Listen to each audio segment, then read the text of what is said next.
এখনো বলা হয় অনেক সময় পুরানা কালের সপ্তম আশ্চর্যের মধ্যে একটা। আম, এই টাওয়ারটা এরকম লিন হয়ে আছে, টিকে আছে। সেটা একটা আশ্চর্যজনক, আসলে আশ্চর্যজনক না, এটা একটা সায়েন্স। এই টাওয়ারটা যখন তৈরি করা হয়েছিল, তারপরে দেখা গেল সয়েলে একটা প্রবলেম ছিল মাটিতে, যার ফলে টাওয়ারটা হঠাৎ লিন করে গেল। তো যারা তৈরি করেছেন তারা একটু ভয় পেয়ে গেলেন, কিন্তু কি বলে বলে দেখা গেল যে মানুষ এটা দেখতে আসছে। এটা দেখতে আসছে, কাজে ওনারা বললেন যে ভালোই তো হলো। এবং এটা দেখতে আসছে, টাকা দিয়ে দেখছে, এবং ইট বিকেম এ বিগ ওয়ান্ডার। এবং অনেক ব্যবসারও একটা সেন্টার হলো এখানে, লিডিং টাওয়ার অফ পিসা। তো কিন্তু প্রবলেম হয়েছিল মাটিতে। এখন হলো কি যে মাটি আহ, আহ, চাপ দেওয়ার ফলে মাটি মাটি কনসোলিডেশন হয়ে যাচ্ছে। কনসোলিডেশন মানে মাটি আস্তে আস্তে চেপে যাচ্ছিল। চেপে যাওয়ার ফলে ফলে উপরের টাওয়ারটা আরো লিন করছিল, আরো হেলে যাচ্ছে। তো তখন ওখানকার যারা ব্যবস্থাপক, অর্গানাইজার, ওনারা দেখলেন যে এটা আস্তে আস্তে ডেঞ্জারাস হয়ে যাচ্ছে। তখন ওনারা এটা মানুষের ভিজিট করা থামাই দিলেন বছর দুয়েকের জন্য। বছর দুয়েক কিন্তু বোঝানো হবে। ওনারা এটা আহ, একটু রিহ্যাবিলিটেট করা শুরু করলেন, যে এটাকে যাতে করে ঠিক করে ফেলতে পারি। এটা যাতে করে ডেঞ্জারাস না হয়। তো এমন ভাবে করলেন যাতে করে আবার টাওয়ারটা খাড়া না হয়। খাড়া হলে তো আর কেউ দেখতে আসবে না, একটু হেলানোই থাকবে, কিন্তু একেবারে ডেঞ্জারাস ভাবে যেন না হেলে থাকে। তো কাজে ওনারা হেলানটাকে একটু কাউন্টার করলেন, করে যেই অ্যাঙ্গেলে হেলে আছে সেটাকে কাউন্টার করে একটু আগের লেভেলে নিয়ে আসলেন, যাতে করে এটা আবার সেফ হয়ে গেল। এবং মাটিটাও একটু রিহ্যাবিলিটেট করলেন, মাটিটাকে আর একটু ঠিকঠাক করলেন যাতে করে সে বেশি কনসোলিডেট না হয়। তোমরা সয়েলের কনসোলিডেশন নেক্সট সেমিস্টারে পড়বে আশা করি, 3-1 উঠলেই। 3-3-4-1 এই একটা কোর্স আছে, যেটা নেক্সট সেমিস্টারে তোমাদের আছে, সয়েলের কনসোলিডেশন। এই কনসিডারেশনকে ওনারা একটু কমাই দিলেন যাতে সয়েলটা ঠিকঠাক করে। তার ফলে জিনিসটা এখন আবার আগের স্বাস্থ্যে ফিরে আসছে, লিডিং টাওয়ার। তো এই ছবিটা এখানে দেখাচ্ছি, যে এখানে কিন্তু এটা হেরে গেছে সপ্তম আশ্চর্যের মধ্যে হোক। যাই হোক, আসলে এটা আসলে সয়েল প্রেশারের কারণে হয়েছে। এবং এই সয়েল প্রেশারের কারণে এটা একদম উল্টে পড়েনি বাম দিকের ছবিটার মতো, কিন্তু এটা হেলে গেছে অনেকটা। আম, যেটাও ঘটতে পারে। আচ্ছা। তো আগের ইকুয়েশন যেটা দেখেছিলাম এক পেজ আগে, এটাতে আবার যাচ্ছি এখন। উপরে বেশ কিছু কথা আছে, সেই কথাগুলিতে আসবো। এই কার্ন অফ এরিয়াতে যদি যা বলছি, আমরা দেখেছিলাম ইকুয়েশনটা -p/a, এর রং দিয়ে একটু ভিন্ন। -p/a, এটাকে লাল রং দিয়েছিলাম অ্যাক্সিয়াল স্ট্রেস। আর তার সঙ্গে একটা দিয়েছিলাম -p/i, p/ui /i/x। আরেকটা দিয়েছিলাম সবুজ রং দিই, দিয়েছিলাম -p/x/x/iy।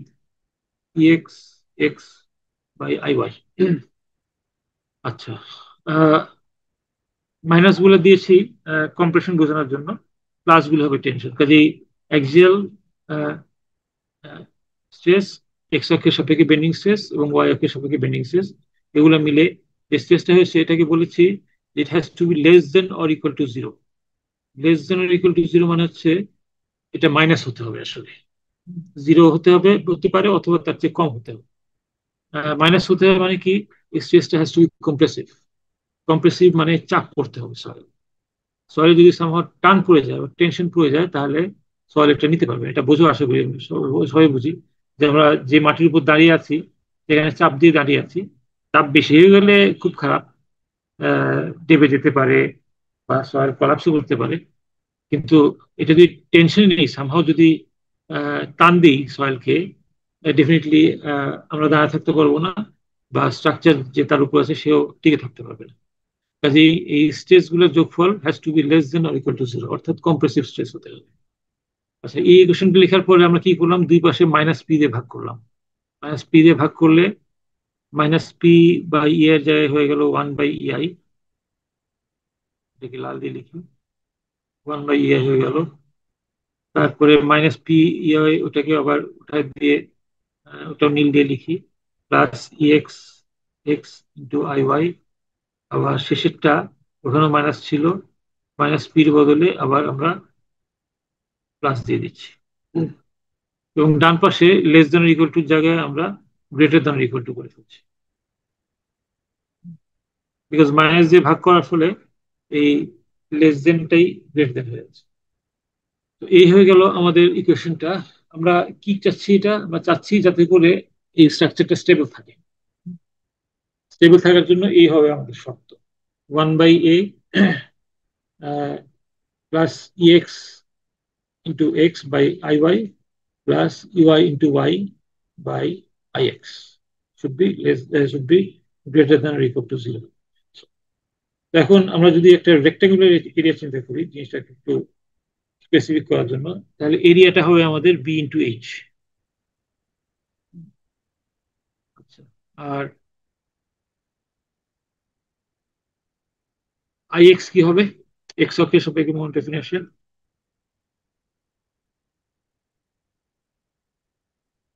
B H cube by 12 moment of inertia. অর্থাৎ আমরা যদি বি বাই এইচ যদি এরিয়া চিন্তা করি, এক্স অক্ষের সাপেক্ষে মোমেন্ট অফ ইনারশিয়া হবে বি এইচ কিউব বাই 12। আর ওয়াই অক্ষের সাপেক্ষে মোমেন্ট অফ ইনারশিয়াটা হবে এইচ বি কিউব বাই 12। দুইটা দুই অক্ষের সাপেক্ষে এগুলি বসাই এখন ইকুয়েশনের মধ্যে।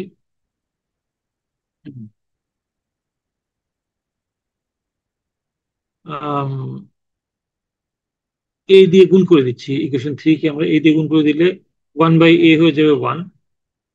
আচ্ছা, আর কি বলে, এই পরেরটা যেটা আছে এটা হয়ে যাচ্ছে 12 ex/b²। এখানে হলো আমরা এ দিয়ে গুণ করছি, মানে হচ্ছে এ হলো বিএইচ দিয়ে গুণ করে দিচ্ছি, আর আই ওয়াই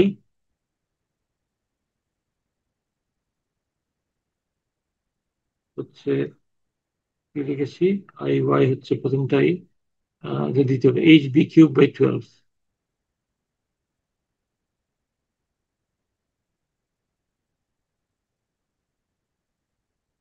আচ্ছা, এখন আই ওয়াইটা নিচে আসে, 12 যদি উপরে আসে, 12 উপরে চলে আসলো, ইএক্স তো ইএক্স আছেই, এক্স এক্স আছেই। আচ্ছা, এখন বিএইচ আর এইচ বি কিউব কাটা যদি যায়, নিচে কি আসবে? বি স্কোয়ার, সেই বি স্কোয়ারটা নিচে আসছে। আচ্ছা, পরেরটাতে কি, আহ, পরেরটা ঠিক একইভাবে 12 ইউআই থাকবে, এবং তখন বিএইচ আর বিএইচ কিউব বাই 12 কাটা যাবে, কাজে এইচ কিউব আর এইচ কাটা যে এইচ স্কোয়ার আসবে নিচে, 12টা উপরে চলে আসবে। এর প্রথম অংশটা লাল এরিয়া থেকে আসছে, দ্বিতীয় অংশটা নীল যেটা আমাদের এই আইএক্স এর থেকে আসছে, আর শেষ অংশটা সবুজ যেটা আমাদের আইওয়াই থেকে আসছে। আচ্ছা, তো এই হলো ইকুয়েশন আমাদের। আমরা এখন দেখতে যাচ্ছি ইএক্স ইউআই এই জিনিসটা কি পরিমাণ বাড়াতে পারি। আহ, দুই পাশে অবশ্য আমরা দুই পাশে ইয়া সাইড চেঞ্জ করে দিলাম, যার ফলে প্লাস সাইনগুলি মাইনাস হয়ে গেল। আর ডান পাশে যে গ্রেটার দ্যান ইকুয়াল টুটা আছে সেটা লেস দ্যান ইকুয়াল টু হয়ে গেল, ওয়ানটাকেও আবার ডান পাশে নিয়ে আসছি। আচ্ছা, এখন আমাদের দেখতে যাচ্ছি যে আমাদের কোথাও যেন টেনশন না পড়ে, আমাদের টেনশনটা নিয়ে টেনশন, কোথাও যেন টেনশন না পড়ে সেটা আমরা দেখতে যাচ্ছি। কাজেই কোথাও টেনশন ফেলবো না আমরা। আমরা আমাদের এরিয়াটা হচ্ছে, আমি আইসোমেট্রিক ভিউ আঁকার চেষ্টা করছি এখানে। হুম। তো এটার উইডথ হচ্ছে বি, আর অন্যদিকে হচ্ছে এইচ। তাহলে যদি এখন সেন্টার লাইন দিয়ে মাঝামাঝিতে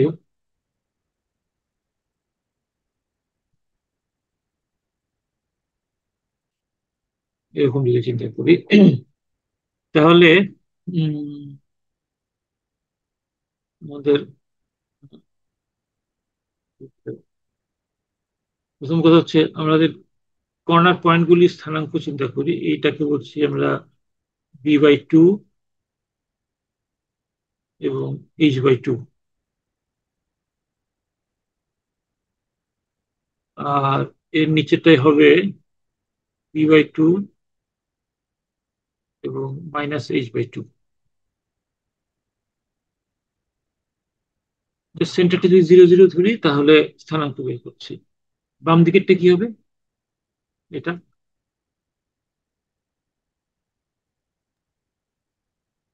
-b/2 h/2। Thank you. -b/2 এবং +h/2। আর একদম বামের নিচেরটা হবে -b/2 h/2। আচ্ছা, এখন আমরা যদি এনশিওর করতে পারি, এটা যদি নিশ্চিত করতে পারি যে এই চার কোণায় কোনো টেনশন পড়বে না, তাহলে এই ফুটিং এর অন্য কোথাও টেনশন পড়বে না, এটা এনশিওর করা যাবে, বিকজ এগুলো হচ্ছে এক্সট্রিম কর্নার। আমরা জানি যে স্ট্রেস কি বলে নিউট্রাল অ্যাক্সিসে জিরো স্ট্রেস থাকে, এবং নিউট্রাল অ্যাক্সিস থেকে যত দূরে যাব স্ট্রেস তত বাড়তে থাকবে। কাজে স্ট্রেস এই সেন্টার থেকে ওদিকে আরো বাড়বে, আরো ওই কোনায় গেলে আরো বাড়বে, বা বামে গেলে আরো বাড়বে। কম্প্রেশন টেনশন কোথাও বেশি হলে হবে, হতে থাকবে, এক্সট্রিম গুলো হবে এই কর্নার পয়েন্টে। এই যে আমরা সামহাও যদি কর্নার পয়েন্ট গুলোকে টেনশনে যাবে না এটা এনশিওর করতে পারি, তাহলে আমরা এটা এনশিওর করতে পারবো যে আমাদের ফুটিংটা ওভারটার্ন করবে না, অর্থাৎ কোথাও টেনশন করবে না। সেই হিসাবে আমরা প্রথমে দেখছি এই বাম দিকের নিচের এই পয়েন্টটা -b/2 -h/2 তে। আচ্ছা, আমাদের আগে এই তো ইকুয়েশনটা আছে, 12 ex ey এরকম আছে। আমরা এক্স যে আছে এখানে, এক্সও তো আছে এখানে। আচ্ছা, বলেছি এক্স ওয়াই ধরে নিচ্ছি -b/2 -h/2। কাজে এই নাম্বার 4 যে ইকুয়েশনটা আছে সেখানে আমরা এক্স এর বদলে -b/2 বসাবো এবং ওয়াই এর বদলে -h/2 বসাবো। বসাই। আচ্ছা, একটু ঘিচে হয়ে গেছে, পুরাই দিই এটাকে। আচ্ছা, এই দেখো, এক্স এর বদলে -b/2 যদি বসাই, এক্স এর বদলে -b/2 বসালাম, এবং তাহলে দেখো -b/2 যদি বসে মাইনাস মাইনাস কাটা যে প্লাস হয়ে যাবে, এবং b² কাটা যে হয়ে যাবে বি, নিচে বি আসবে। এই 12 এর জায়গায় 6 হয়ে আসবে, এবং b² জায়গায় বি হয়ে আসবে নিচে। আচ্ছা, ঠিক একইভাবে এই -12 এর জায়গায় +6 হয়ে আসবে, এবং h² এর জায়গায় এইচ দিয়ে কাটা যে এইচ হয়ে আসবে।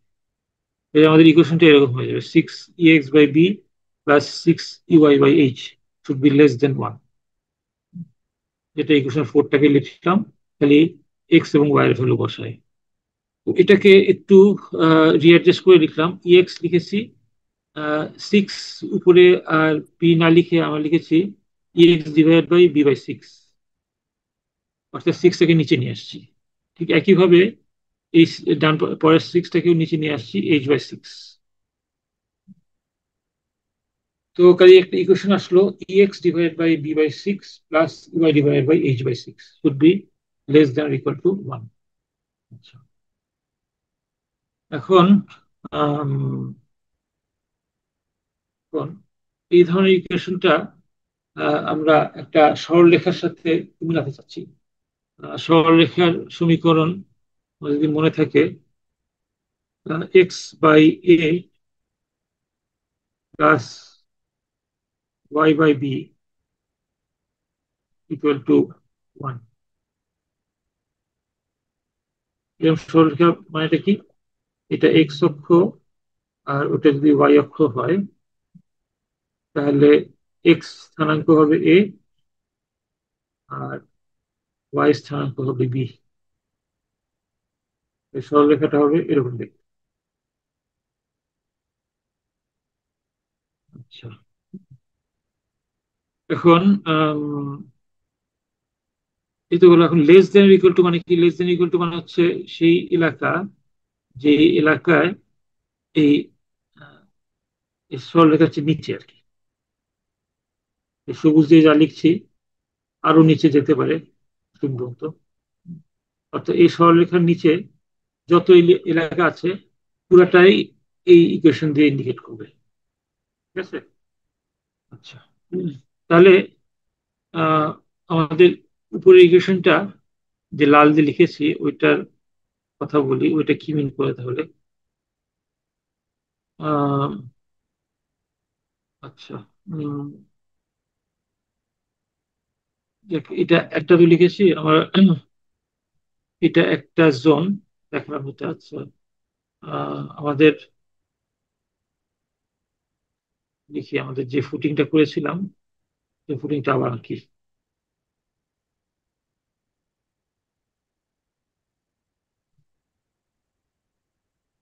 ফুটিংটা পার্পল দিয়ে আঁকি, রেক্টেঙ্গুলার ফুটিং আঁকলাম, প্ল্যান থেকে দেখছি।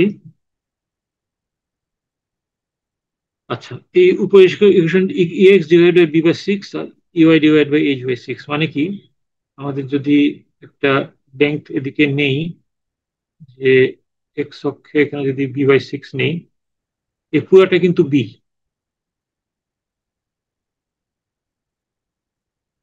তাহলে অর্ধেক বি বাই টু এবং বি বাই টু।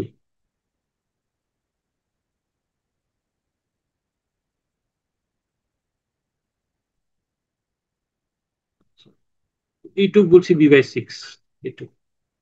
আর ওইটুক সেটা হচ্ছে এইচ বাই সিক্স।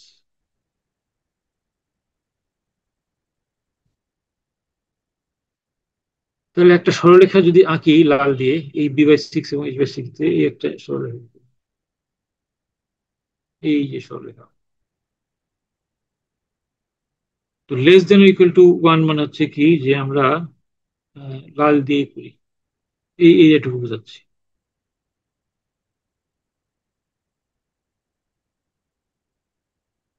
এইটুকু এরিয়া বোঝাচ্ছি। এখানে এরকম হতে পারে, কিন্তু এটাতে আমাদের খুব একটা ইয়ে নেই, আমরা ফুটিং এর মধ্যে দেখতে যাচ্ছি যে কতটুকু এরিয়া আছে, এই less than equal to one দিয়ে বোঝাচ্ছি। মানে কি, এই এরিয়াটা হচ্ছে কোন এরিয়া, যে এরিয়া যদি আমাদের লোডটা পড়ে ইএক্স এবং ইওয়াই যদি পড়ে, তাহলে কি হবে আমাদের এই minus B by two minus H by two এই পয়েন্টে মানে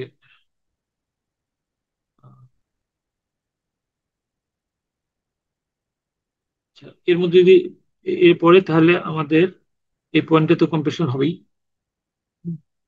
এবং টেনশন হবে না আর কি কোনোভাবে। বুঝতে পারছো, লেস দেন ওয়ান হওয়া মানে হচ্ছে যে এটা কোনোভাবেই টেনশনে যাচ্ছে না, কম্প্রেসিভ স্ট্রেস।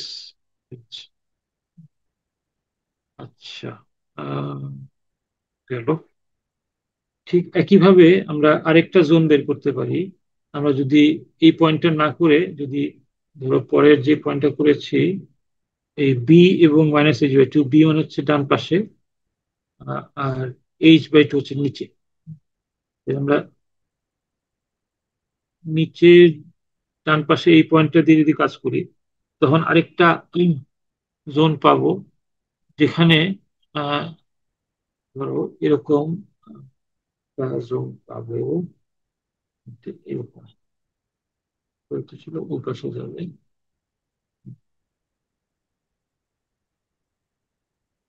এরকম একটা জোন পাবো।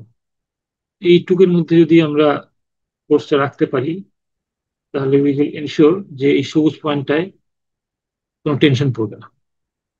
ঠিক একইভাবে আমরা যদি আহ, এখানে একটা হলুদ দিই, হলুদ পয়েন্ট এখানে যদি দিই, তাহলে এরকম আরেকটা লাইন পাবো,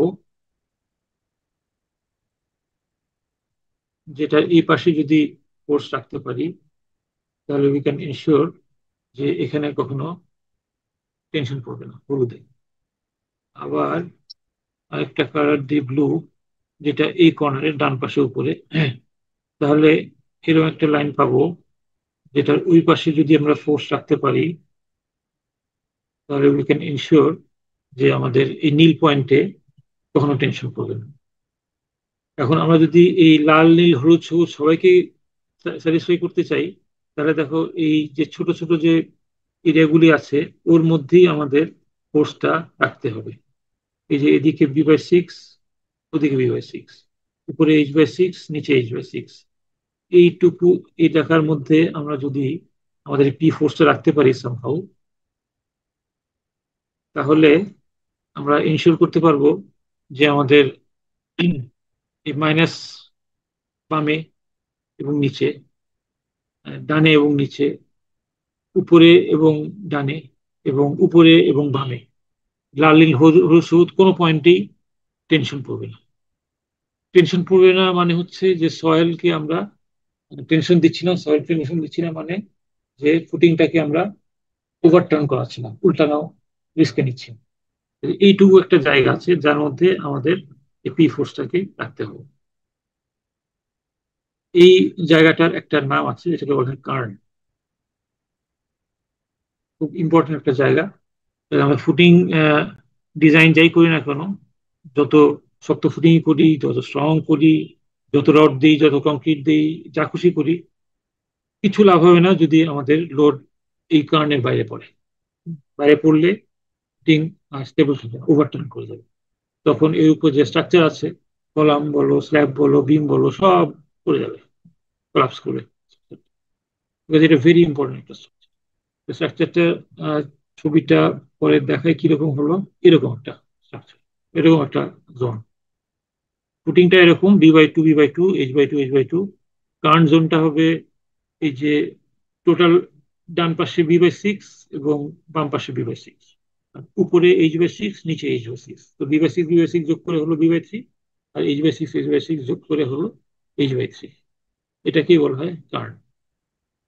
তো খুবই ইম্পর্টেন্ট একটা জোন। ঠিক আছে। তো এই পুরো জিনিসটা আসছে আমাদের স্ট্রেসের কম্বিনেশন থেকে। একটা হচ্ছে অ্যাক্সিয়াল স্ট্রেস, আর দুই অক্ষের সাপেক্ষে বেন্ডিং স্ট্রেস। এই দুইটার কম্বিনেশন করে আসছে কার্নের এই কনসেপ্টটা। তো এখন বলতে পারো যদি ফুটিং এমন হলো এবং লোড এমন ভাবে পড়লো যে কার্নের বাইরে পড়ে গেল, তাহলে কার্নের আমরা কি করবো? কার্নের বাইরে পড়লে ফুটিং এটা আনস্টেবল হবে। কাজেই অনেক ক্ষেত্রে এরকম হয় যে কার্নের বাইরে পড়ে যায়, তখন আমরা আরেকটা ফুটিং এখানে বলি। ধরো আমাদের লব্ধি যদি ফর এক্সাম্পল এখানে পড়ে গেল, এখানে পড়ে গেল, ডেফিনেটলি ফুটিংটা আনস্টেবল হবে। তখন আমরা করবো কি, আরেকটা লোড বসানোর চেষ্টা করবো, ধরো এখানে কোথাও। এই দুজনের লব্ধি হয়তো বা এখানে কোথাও পড়লো,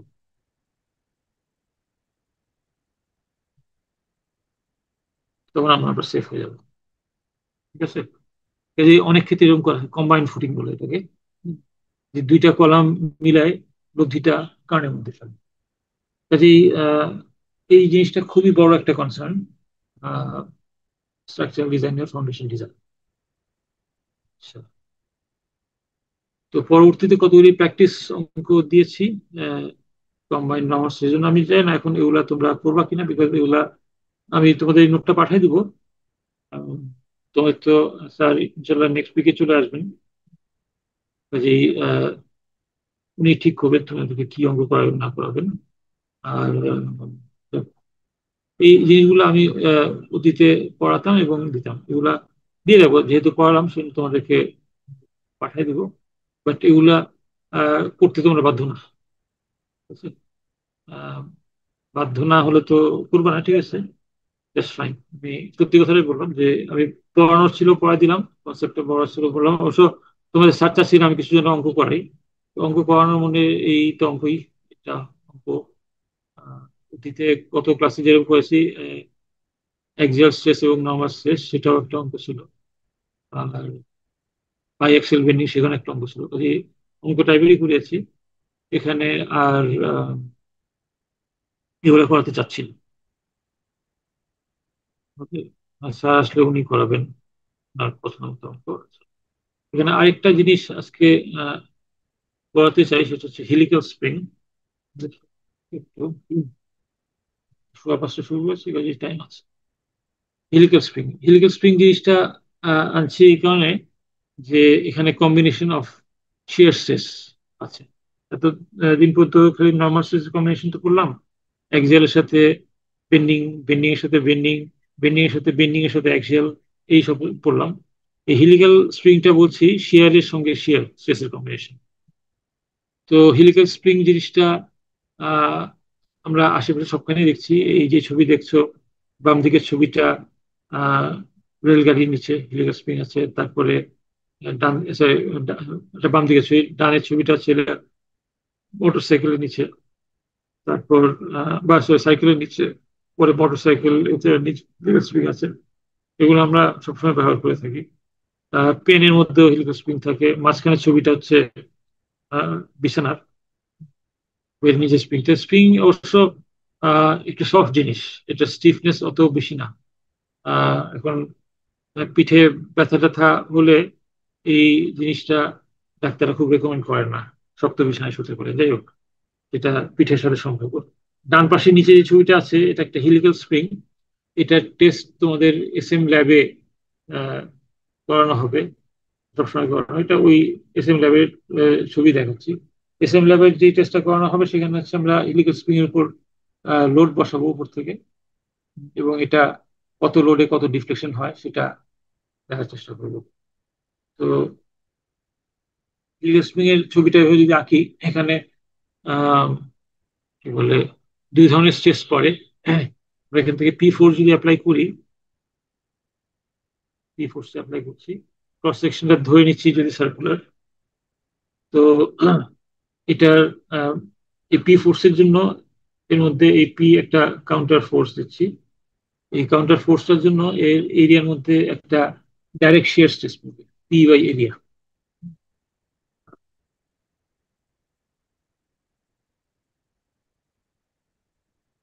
direct shear stress P by এরিয়াটা লিখেছে এই যে এখানে, পি বাই এরিয়া। এই স্ট্রেসটা বলছে ডাইরেক্ট শিয়ার স্ট্রেস। আরেকটা জিনিস হবে কি, এখানে P4 যদি অ্যাপ্লাই করি, এটাকে কাউন্টার করছে এই P ফোর্স, কিন্তু এই দুই ফোর্সের মধ্যে একটা দূরত্ব আছে, এই দূরত্ব আর, এটাকে স্প্রিং এর রেডিয়াস বলা হয়। কাজে এই P×R মিলে এখানে একটা টর্শন তৈরি করবে। কাজে এখানে টর্শনাল মোমেন্টের কারণে টর্শনাল শিয়ার স্ট্রেস তৈরি হবে। টর্শনাল শিয়ার স্ট্রেসের ফর্মুলা তোমরা অলরেডি দেখেছো সার্কুলার জন্য। কি formula?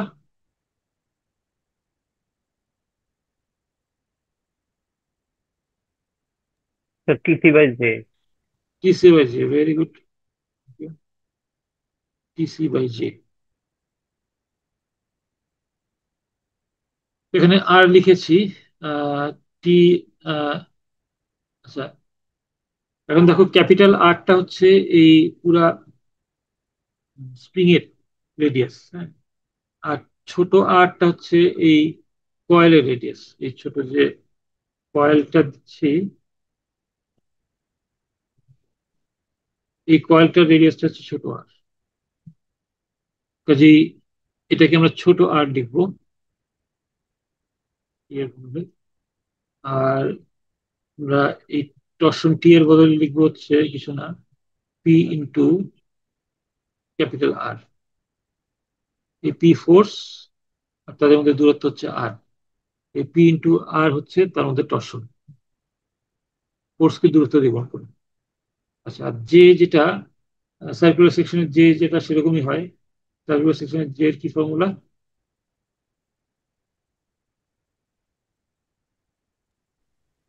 Pi D4 by 64. πd4/32।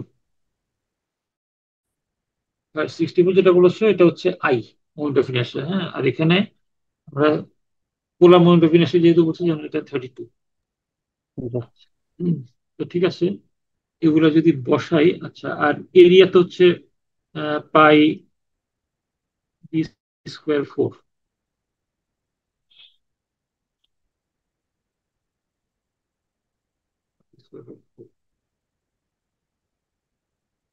এগুলো যদি বসাই, পরে পেজে যাই,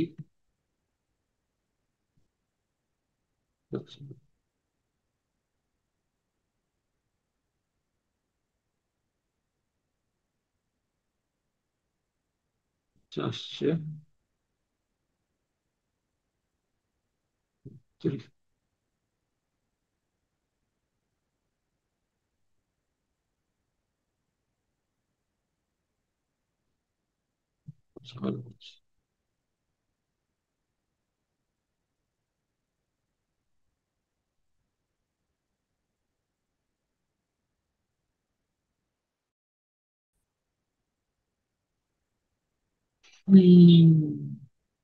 ডিস্টার্ব করছে ওটা অবশ্য।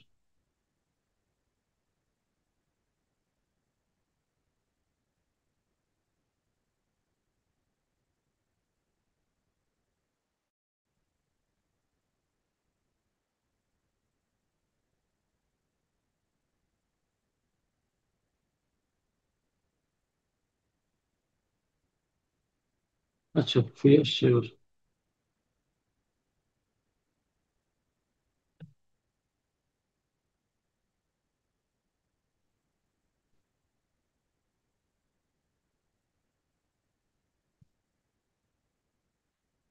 আচ্ছা।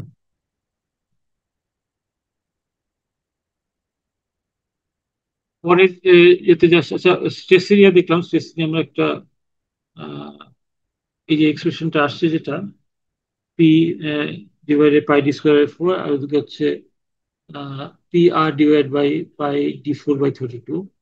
এই দুটো কম্বাইন করে আমরা টোটাল স্ট্রেসটা বের করতে পারবো।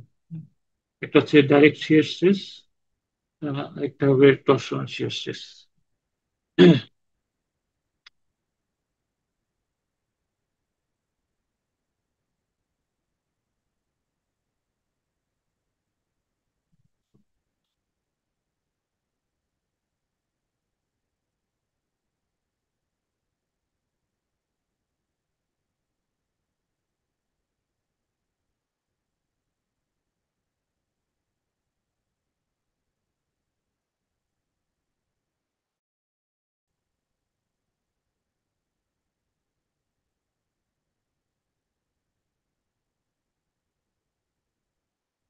আবার